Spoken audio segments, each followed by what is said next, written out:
Hello అందరికీ ఎలా ఉన్నారు? నేనండి మీ లక్ష్మి విలేజ్ ఫుడ్స్కి స్వాగతం. చూస్తున్నారా? ఈ కూర ఏం కూర అనుకుంటున్నారా? మెంతికూర గట్టిపప్పు అండి. ఇది ఎలా చేసుకోవాలో ఏంటో, చేసే విధానం ఏంటో, ఎలా తయారు చేసుకోవాలో అన్నీ కూడా మీకు నేను వీడియోలోని క్లారిటీగా చేసి చూపించేస్తాను. వెళ్దామా?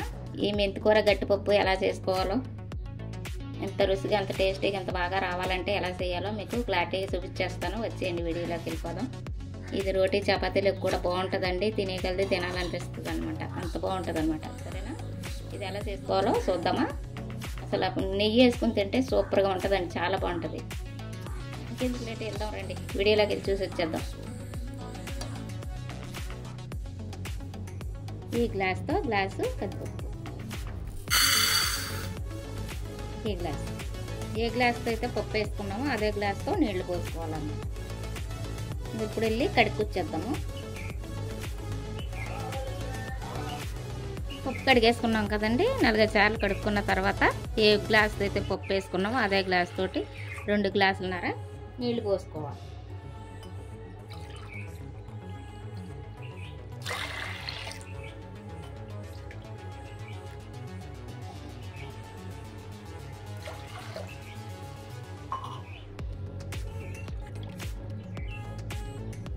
పప్పుని ఇలాగా ఒక 10 నిమిషాల పాటు నానబెట్టుకుంటే బాగుంటుంది అన్నమాట. అలాగే 15 నిమిషాలు నానిపోయిన తర్వాత కొద్దిగా జీలకర్ర, ఒక 4-5 వెల్లుల్లి రెమ్మలు పొట్టు తీసుకుని వేసుకుంటే బాగుంటుంది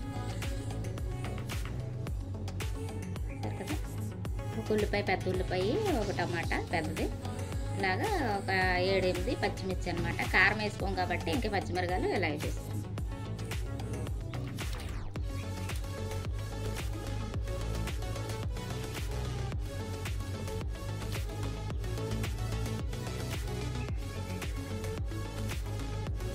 దాంట్లోనే ఒక రెమ్మ కరివేపాకు, దాంట్లో కొద్దిగా కొత్తిమీర,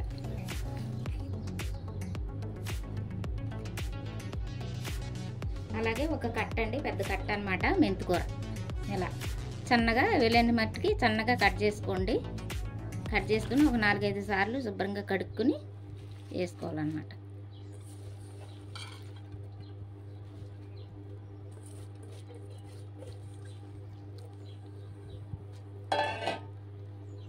దాంట్లో కొద్దిగా ఉప్పు,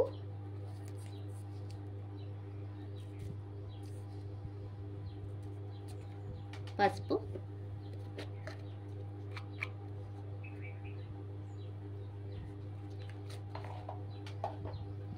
అలాగే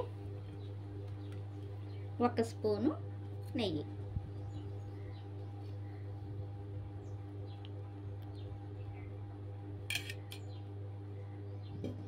ఇలా ఎంత మట్టుకి సరిపోతుంది.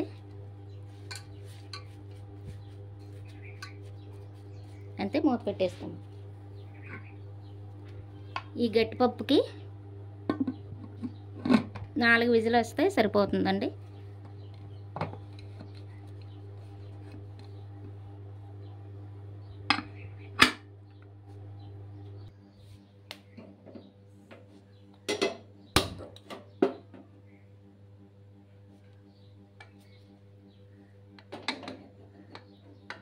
అంతే, 4 విజిల్ వచ్చిన తర్వాత తీసేసుకుందాం.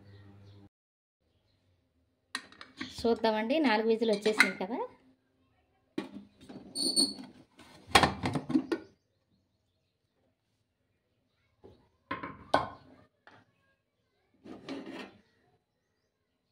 ఇరిపోయింది మొత్తం. దీన్ని ఇప్పుడు పప్పు గుత్తెట్టి మెద్దేసుకుందాం.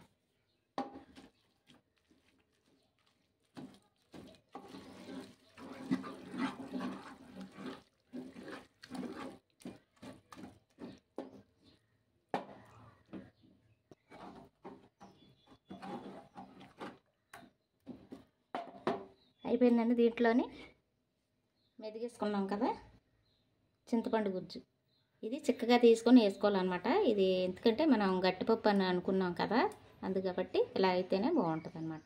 పలసగా వేయొద్దు, పులుపు చూసుకుని వేసుకోవాలి. గుజ్జు తీసేసుకుని దీన్ని సరిపడగా వేసుకోవాలన్నమాట. నాకైతే ఇది సరిపోద్ది.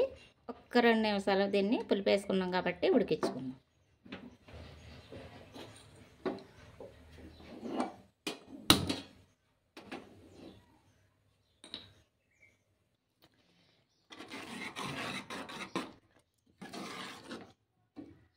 ఉప్పు చూసుకుందామండి. కారం ఉప్పు కూడా మనం పచ్చిగా మామూలుగా ఓన్లీ పొడి కారం వేయలేదు కదా, మనం పచ్చిమిర్చి వేసుకున్నాము. సరిపోద్ది అనుకుంటున్నాను. నాకైతే సరిపడగానే వేసుకున్నాను నేను. సరిపోయిందండి. కారం సరిపోయింది, పులుపు కూడా సరిపోయింది. మరీ ఎక్కువ వేసుకోవద్దు పులుపు. కొద్దిగా సాల్ట్ పడద్ది వేసుకుందాం.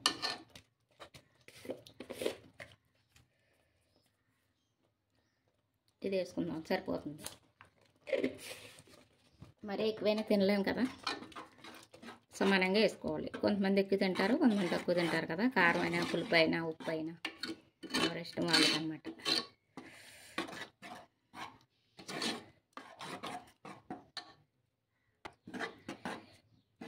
అయిపోయిందండి. దీన్ని ఇప్పుడు పోపు వేసేసుకుందామా, పక్కన పెట్టేసుకుందాం.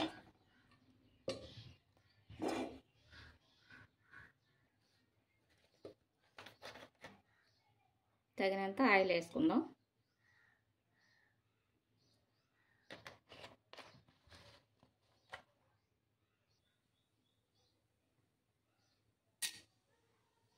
పచ్చిశనగపప్పు ఒక స్పూను సాయమినపప్పు,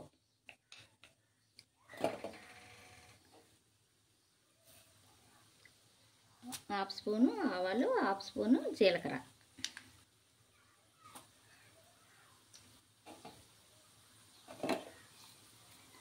ఒక 5-6 వెల్లుల్లి రెమ్మలు,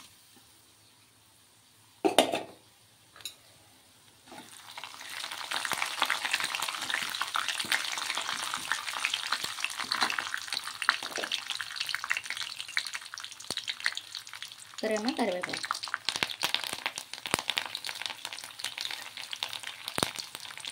ఒక 3-4 ఎండుమిర్చి,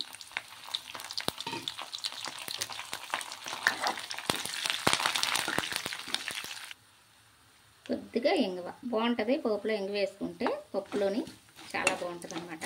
మీ ఇష్టాన్ని బట్టి ఇష్టపడితే వేసుకోండి, లేకపోతే లేదు. అయిపోయింది పోపు.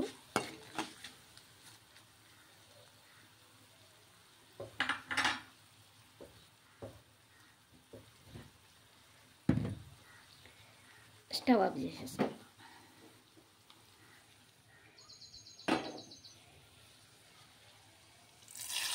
అంతే అండి, రెడీ అయిపోయింది మనకి మెంతి కూర గట్టిపప్పు.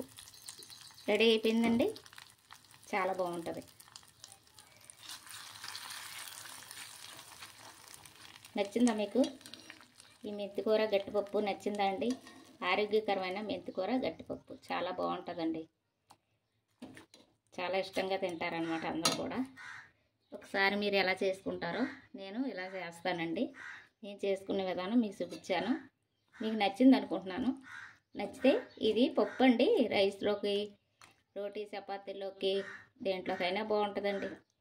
మీరు తినే విధాన్ని బట్టి, మీ ఇష్టాన్ని బట్టి. సరేనా?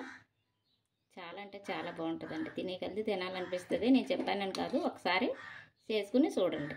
సరేనా? అందరూ ఒకేలా చెయ్యం కదా, అదన్నమాట. నచ్చితే లైక్ చేయండి, షేర్ చేయండి, సబ్స్క్రైబ్ చేసుకోండి. పక్కనే ఉన్న బెల్ ఐకాన్ కొట్టండి. బాయ్ అండి.